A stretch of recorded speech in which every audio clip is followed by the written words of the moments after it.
Je veux vivre pleinement de mon activité. Je veux être libre. Je veux vivre en abondance. Je veux me sentir légitime. Je veux aider un maximum de personnes. Je veux apporter du bien-être au plus grand nombre. Je veux avoir des résultats rapides. Je veux que les gens reconnaissent mon super pouvoir. Je veux avoir un impact positif sur le monde. Mais au fait, comment on fait pour arriver à tout ça ? Bienvenue sur Wellness Impact, le podcast dédié aux entrepreneurs du bien-être et du mieux-être.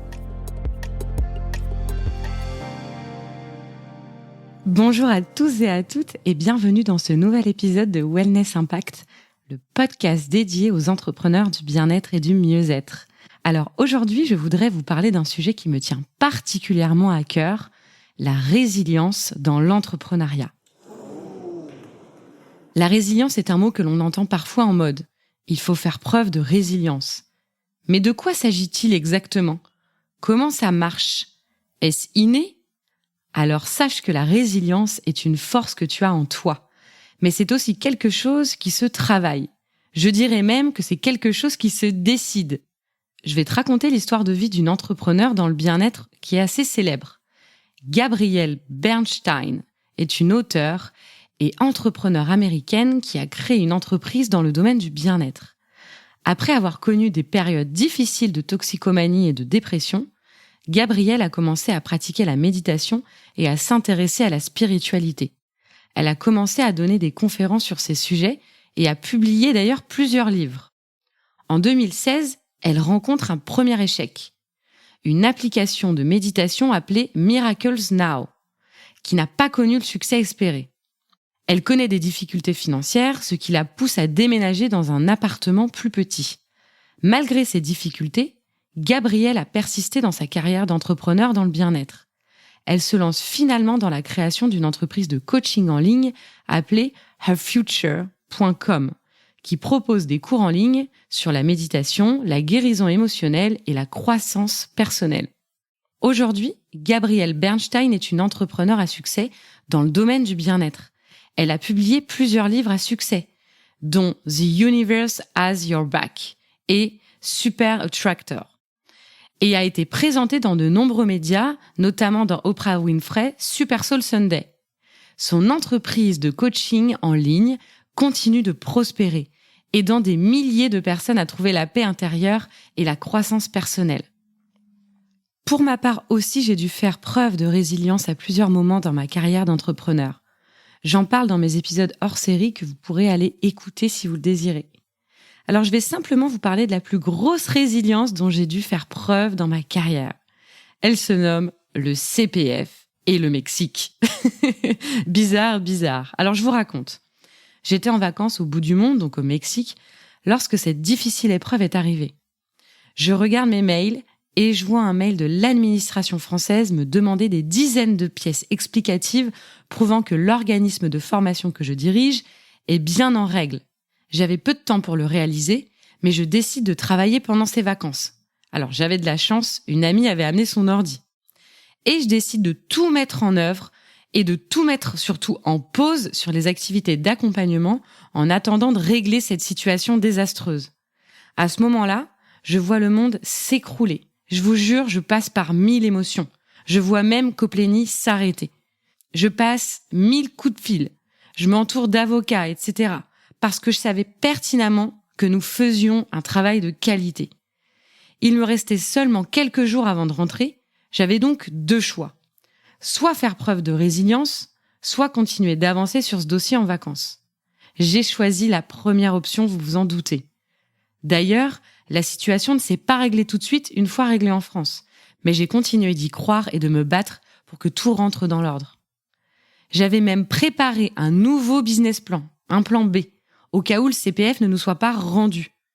C'est ça la résilience, accepter les coups et surtout savoir rebondir.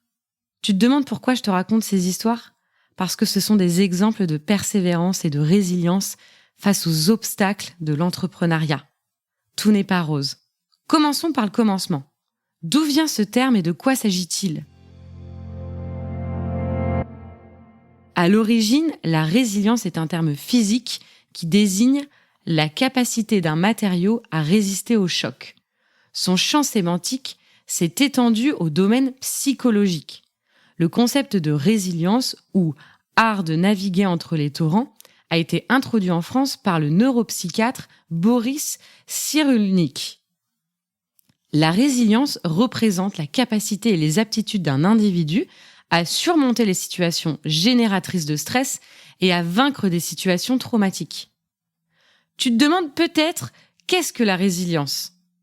Il s'agit de la capacité, comme je te l'ai dit précédemment, à faire face aux difficultés et à rebondir après des épreuves.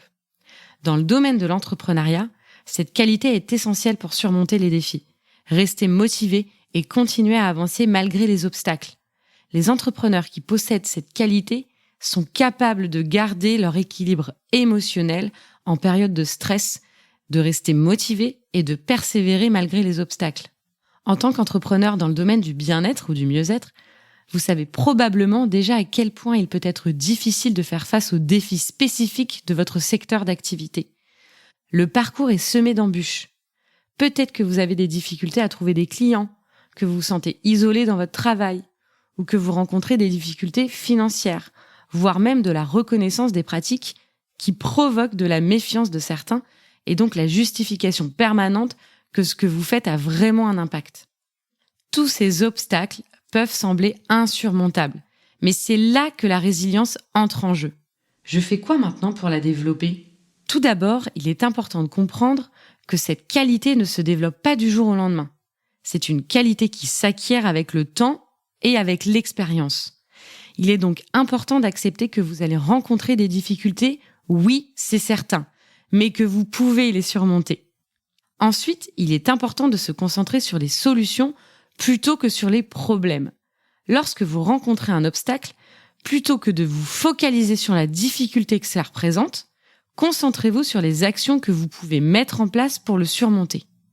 Par exemple, si vous avez des difficultés à trouver des clients, plutôt que de vous lamenter sur votre sort, concentrez-vous sur les actions que vous pouvez mettre en place pour mieux vous faire connaître. Apprenez de vos échecs. Ne considérez pas les échecs comme une défaite, mais plutôt comme une opportunité d'apprendre et de grandir. Analysez ce qui a mal tourné et trouvez des solutions pour éviter que ça se reproduise à l'avenir. Développez votre flexibilité et votre capacité d'adaptation. Apprenez donc à vous adapter au changement de l'environnement, de votre activité, en trouvant des solutions créatives et en explorant de nouvelles opportunités. Enfin, il est important de s'entourer de personnes positives et bienveillantes. Lorsque vous traversez une période difficile, il est important d'avoir des personnes à qui vous pouvez vous confier et qui vous soutiendront dans votre démarche, que ce soit des amis, des membres de votre famille ou des collègues entrepreneurs. Entourez-vous de personnes qui croient en vous et en votre projet. C'est très important. La résilience est une qualité essentielle pour tout entrepreneur, particulièrement dans le domaine du bien-être et du mieux-être. En développant cette qualité, vous serez mieux armé pour faire face aux difficultés et pour atteindre vos objectifs. N'oubliez pas qu'il est normal de rencontrer des obstacles, mais que vous avez la capacité de les surmonter. En vous concentrant sur les solutions plutôt que sur les problèmes, en restant positif et bienveillant envers vous-même et en vous entourant de personnes qui vous soutiennent. Vous serez plus à même de développer votre activité et de vivre de votre passion. En fin de compte, faire preuve de résilience dans le domaine du bien-être signifie être en mesure de maintenir sa motivation, son engagement et sa passion pour son activité malgré les difficultés rencontrées, en gardant toujours à l'esprit sa mission principale d'aider les autres à améliorer leur bien-être et leur qualité de vie. Dernier petit conseil bonus, je vous conseille de prendre du recul lorsqu'un obstacle surgit. Allez respirer, faites de la méditation, allez vous aérer, faites un apéro avec un ami. Bref, prenez du recul, ça vous aidera vraiment à y voir plus clair. Ce petit conseil bonus, c'est vraiment le conseil que je donne à tous les entrepreneurs du bien-être qu'on a pu accompagner ces dernières années. Voilà pour aujourd'hui. J'espère que cet épisode vous a plu et qu'il vous aura été utile. N'hésitez pas à mettre un avis en commentaire et surtout à partager vos astuces pour développer votre propre résilience dans l'entrepreneuriat. On se retrouve très bientôt pour un nouvel épisode de Wellness Impact. Merci d'avoir écouté cet épisode. J'espère qu'il saura t'aider et t'éclairer. N'hésite pas à le diffuser à un maximum de personnes. Et n'oublie pas de t'abonner sur mon compte Instagram léa.misspoulet. À bientôt!